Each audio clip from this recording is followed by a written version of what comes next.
it shows a major sea change in media that somebody like Tucker Carlson would reach out to us about a month ago saying he wanted to come to Austin and go out to dinner with me.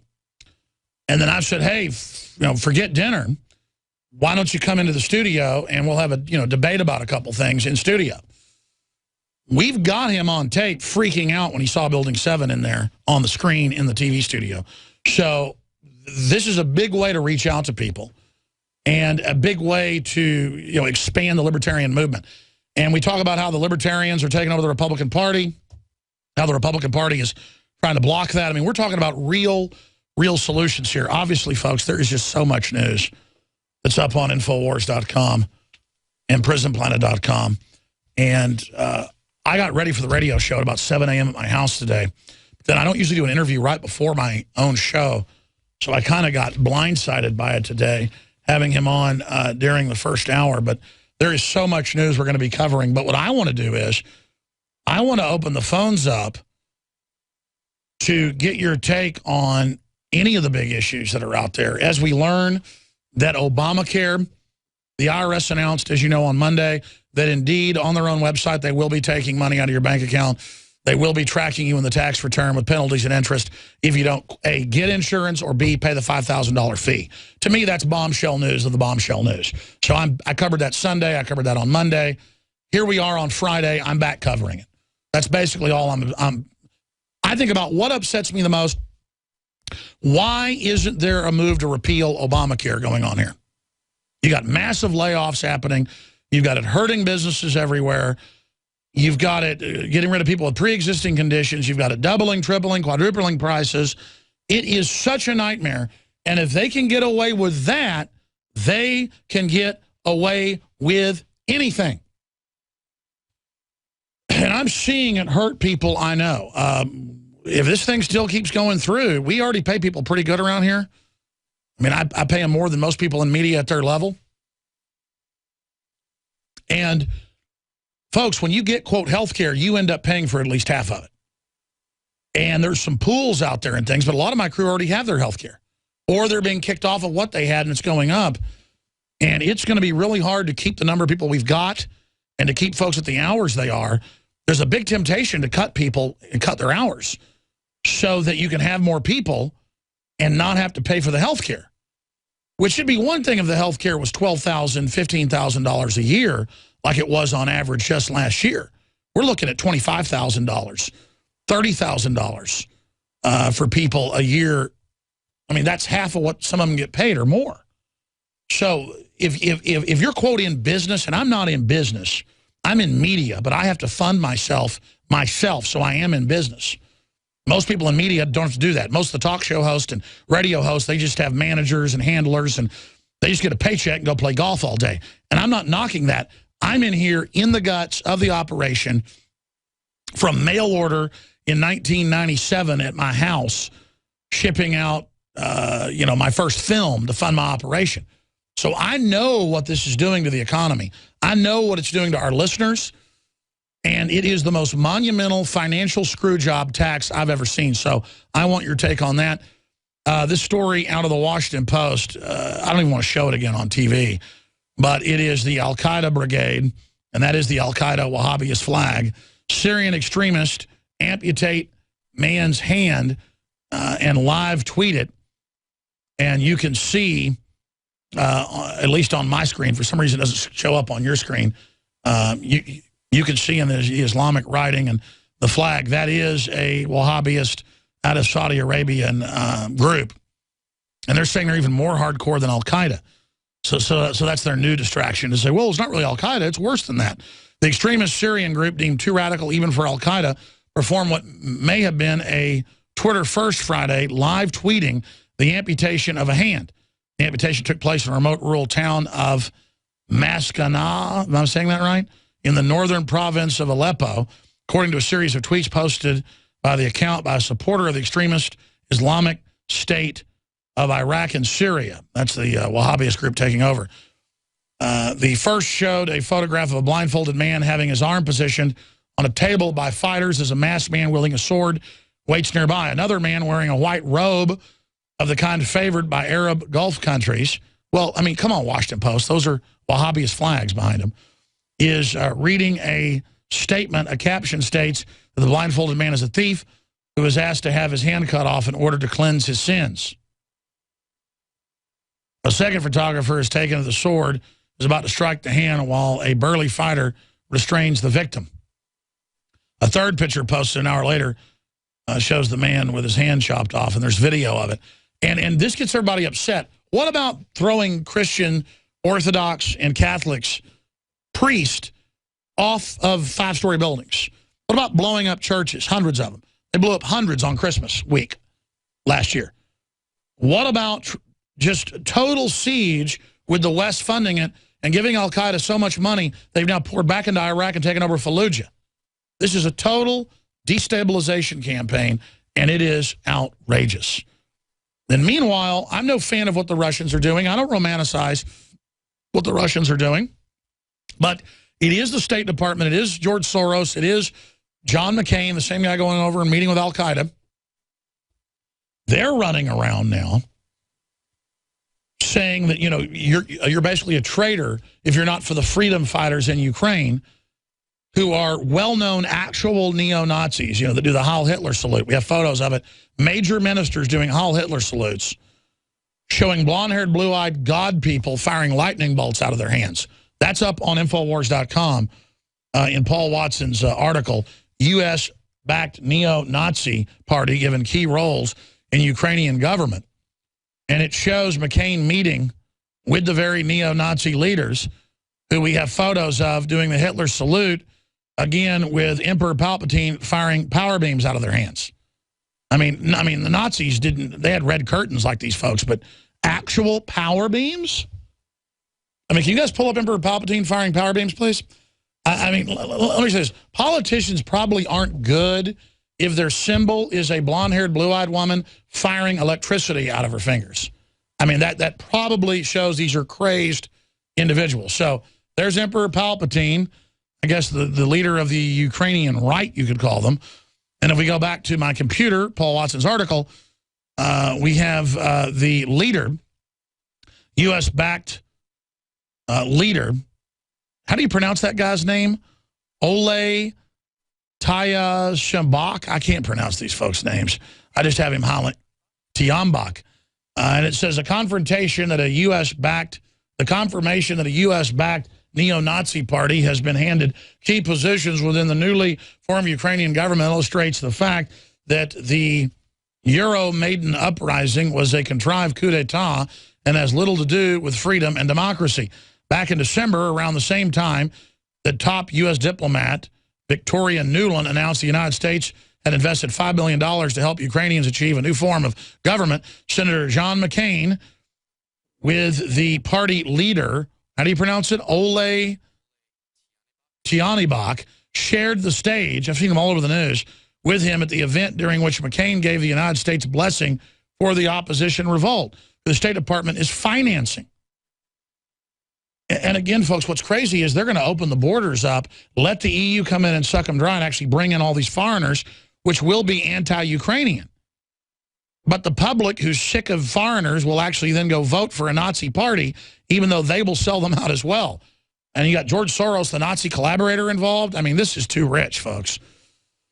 The fact that both these leaders have been handed the reins of power following the ouster of the president just weeks ago, Nuland afforded them Washington's seal of approval, clearly reveals the United States' central role in the overthrow of the democratically elected government.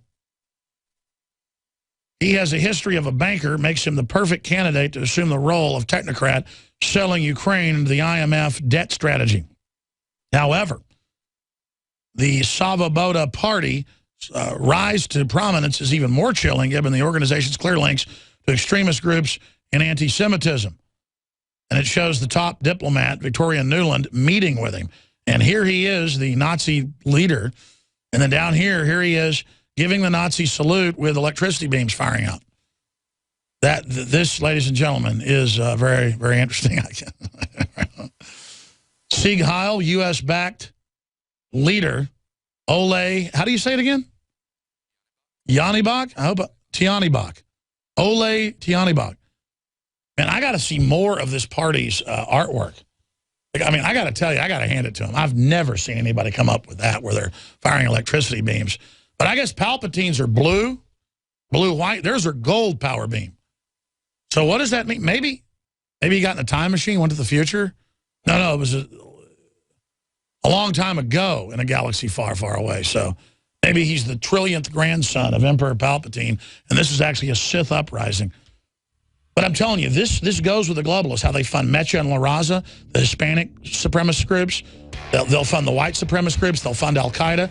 They'll fund any radical group they can to take over. Visit Infowars.com and PrisonPlanet.com. When you're on the site, you can also tune in 24 hours a day to my daily radio broadcast. There's also a free iPhone app to listen to the syndicated radio show when and where you want. I think this is one of the best covers ever. We found an open source John Wayne photo. John Wayne and a lovely lady. And the cover of the new InfoWars magazine for the month of March, by the way, it's not even on the shopping cart yet. It's going to go up there in the next hour. You can buy it in bulk to give to your friends and family. Only way to get it. We don't even have subscriptions. Anybody who bought a subscription gets it for the next year. We're going right to bulk because that's more effective. At cost, a big color magazine. Its cover's black and white. John Wayne, and it says The War on Men. Doesn't that look good? The good-looking woman with the manly man. I mean, that's what it's all about right there. And that's what the ladies really want on top of it, even though they think they want a trendy or whatever that acts like a woman. The point is that God bless John Wayne. This whole thing is about the chemicals in the water, the food, how they're targeting men to sterilize us. There's also a bunch of Second Amendment news, but this is a theme-based magazine to give to men and women so they can understand the war on men. And so gotta love it. It is the new magazine, and it's got all the quotes by Douglas Wilson and by Thomas Hughes, Norman Mailer, John Wayne.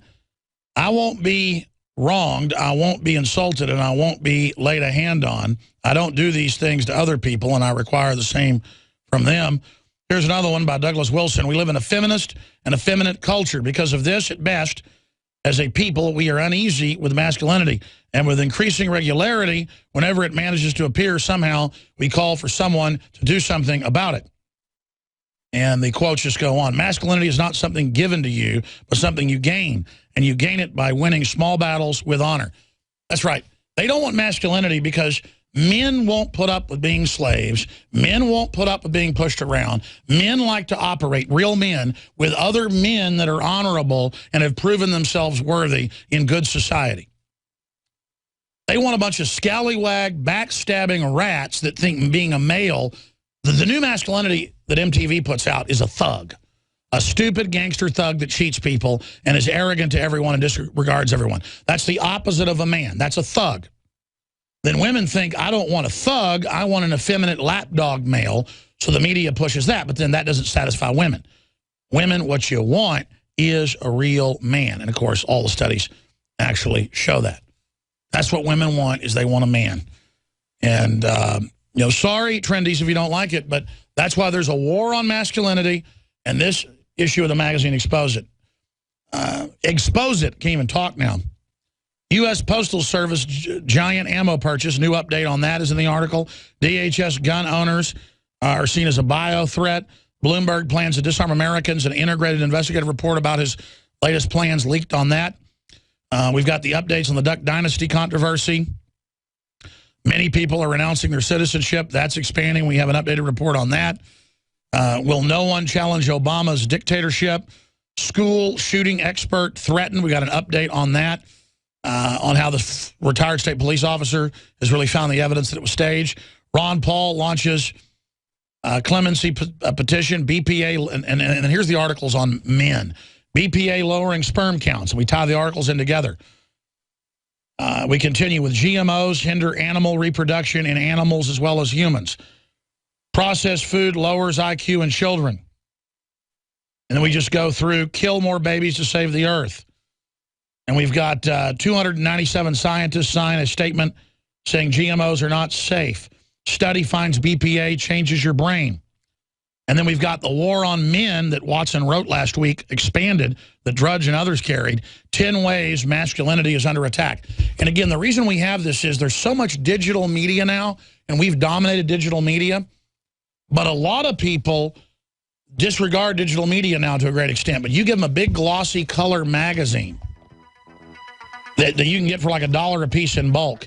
You give these to people, give them to folks at work and stuff, you're going to wake some people up. Ask yourselves, what are you doing in this time of great challenge? What are you doing to unlock minds?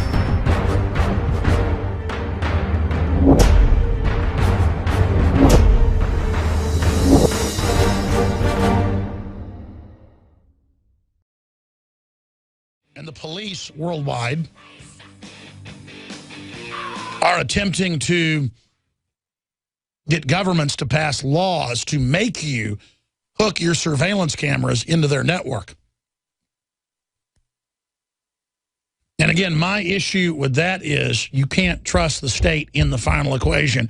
History has shown conclusively that every time you give this type of power to the state, it will be abused. Here's Leanne McAdoo's report, Man on the Street, dealing with the surveillance lampposts that are coming to a town near you.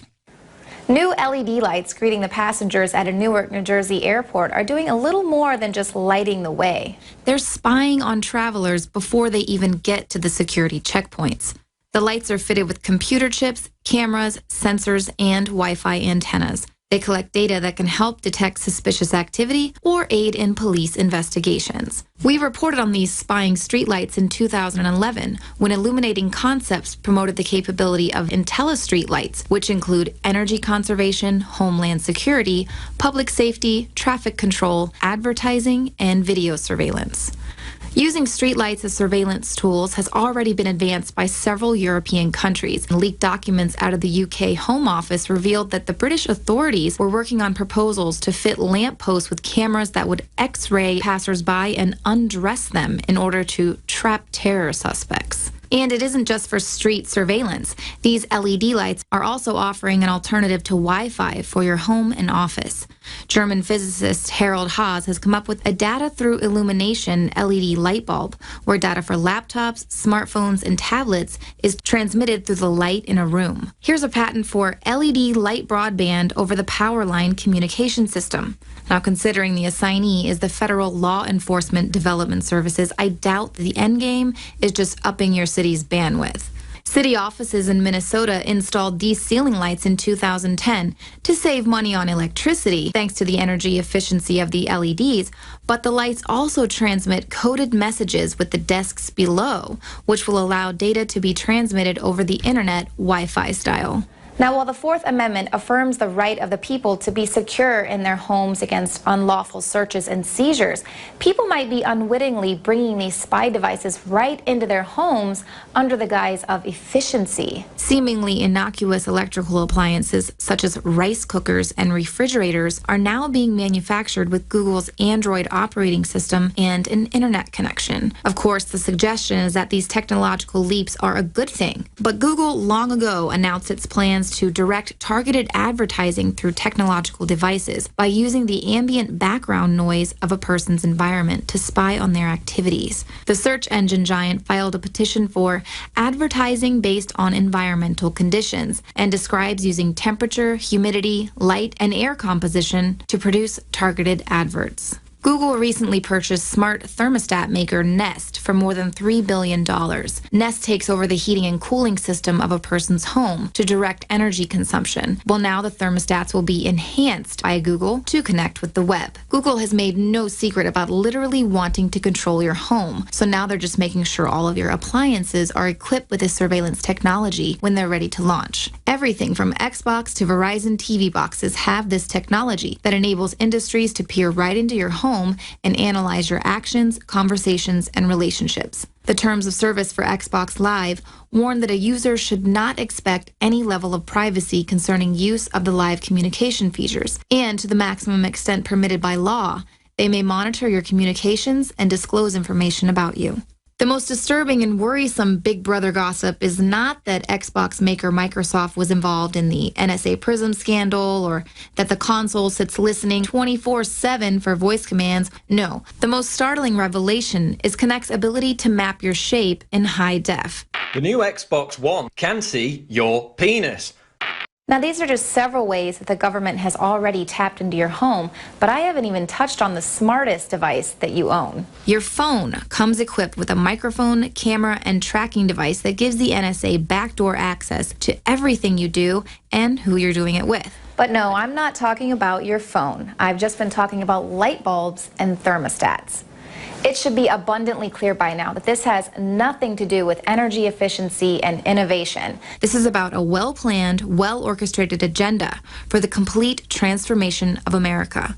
Educate yourself on every aspect of this agenda so that you can learn how to fight this takeover attempt. And on simplest terms, vote with your dollars by refusing to buy into this smart technology.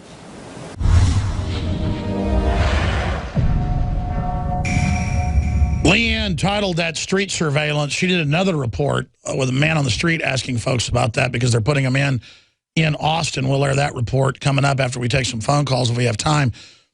But what an incredible report. That's real journalism. If you're a radio listener, everything she said, she showed government documents or news articles, including how they have the light bulbs that communicate with your computer. I've been telling folks about that for 6 years. I first saw it in MIT Magazine, then the Associated Press, and they have national news shows that make fun of me and say he claims that light bulbs are watching you. And it's just a complete denial while all of this is openly happening. By the way, she gave that headline, street surveillance. I want to take that video that aired on the Nightly News last night. I want to post that on Infowars.com as the top story. And it needs some bombshell headline. And then link under it Steve Watson's article that came out last night. A link to his article about You Heard It Here First. Laptops, Xboxes, and more are watching you.